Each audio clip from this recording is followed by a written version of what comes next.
Welcome back to Daytime Ottawa here on Rogers TV. Well, the month of May is National Sun Awareness Month, and that's what I love about this show, because I would not know that unless I was hosting the show, and that's why we love having you, the viewer, tune in, because we get to talk about these great subjects. We're going to be talking about the top nutrients for your skin, but before we get to that, we're going to talk a little bit more about how the sun affects our skin, and we're joined by Dr. Stephanie Rubino. Dr. Rubino, how are you?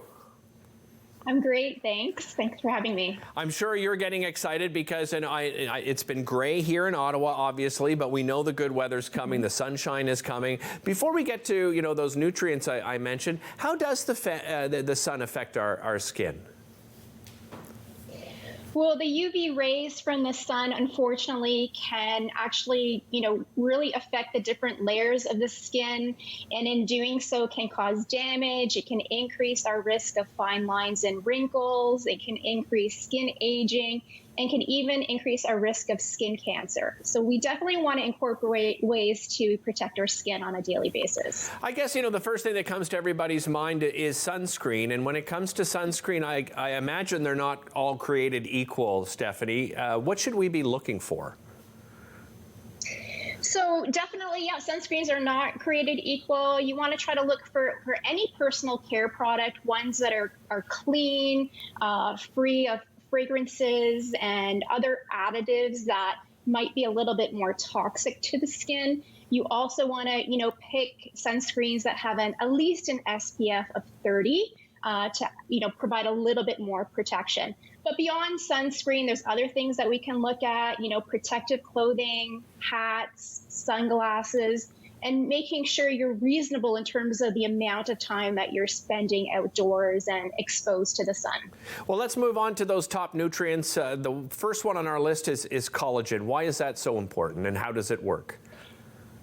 So collagen is essential for our skin health. It's one of the most abundant proteins that supports our connective tissue, not just our skin, but our hair, our nails, our bones, our joints. It's really important in terms of repairing our skin. But unfortunately, our collagen production declines as we age. So we definitely want to look at ways on how we can support collagen as we get older. So looking at foods like fish, chicken, eggs, bone broth, really important in terms of supplying collagen to the body, but also collagen supplements. Like, they're very popular. I know a lot of people that use them. Very versatile. You can add to your coffee, tea, smoothies, and will help your collagen production and, of course, your skin health.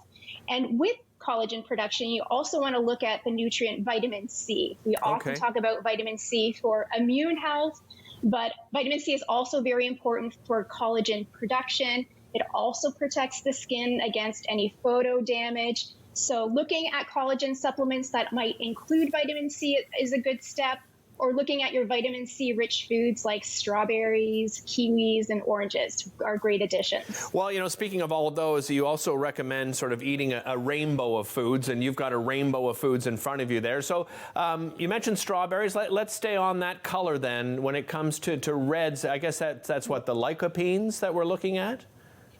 So lycopenes do provide that red color to many of our fruits and vegetables. Lycopene is a very important antioxidant. It also helps in terms of collagen production and, building this protective layer under the skin that will protect against sun damage. So very, very important. So look for those red fruits and vegetables, tomatoes, pink grapefruits, papaya, red bell peppers, all great foods that will provide that important antioxidant. Well, let's continue along the rainbow and look at orange and yellow and what they represent as far as, giving us some of that extra protection. So orange and yellow foods provide beta carotene, and beta carotene is a precursor to vitamin A. Vitamin A is a very well-known nutrient that supports the skin, and beta carotene, again, an important antioxidant, helps to reduce inflammation, and also, improves our skin as we age for, healthier looking skin. So a great nutrient to incorporate. So, take a look at incorporating cantaloupe, carrots, a classic example of foods that contain beta carotene, orange and yellow bell peppers, and even mangoes. So I'm trying to get all my colors in here. So I'm seeing Yes. what blue, I think you've got some purple there. I don't think I see black necessarily, but that's part of this next part of our conversation, right? Yes, so those dark pigmented fruits and vegetables have anthocyanins, another important I'm compound glad you get to say that, not me. Yeah. that helps to protect the skin. Again, antioxidant, anti-inflammatory, and some really great research behind the anthocyanins helping in terms of preventing cancer, in particular skin cancer. So blueberries, blackberries, red grapes, red cabbage, all really great examples of, fruits and vegetables that have that anthocyanin component. So yeah, eating the rainbow, very critical, especially this time of year. If there's anything that you can grow in your own garden is actually, really beneficial. So definitely look at incorporating these foods for overall skin health. I think many of us, and myself included, Stephanie, as you talk about all of this, I kind of feel overwhelmed of how I'm going to fit it all into my diet. What about recommendations on how to fit all of these great foods into our diets? Make sure that each meal and snack has at least one serving of a fruit and vegetable. We definitely want to aim for a minimum of 5 to 7 servings of fruits and vegetables per day, whether it is as a snack, on the side of a meal, incorporated into salads or smoothies or smoothie bowls. You may have a low intake of fruit and vegetables, but very slowly start to increase by one serving a day, a week, a month, whatever sort of works for your schedule and doesn't really become overwhelming for yourself. Dr. Rubino, really appreciate the time. Thanks so much for joining us as usual.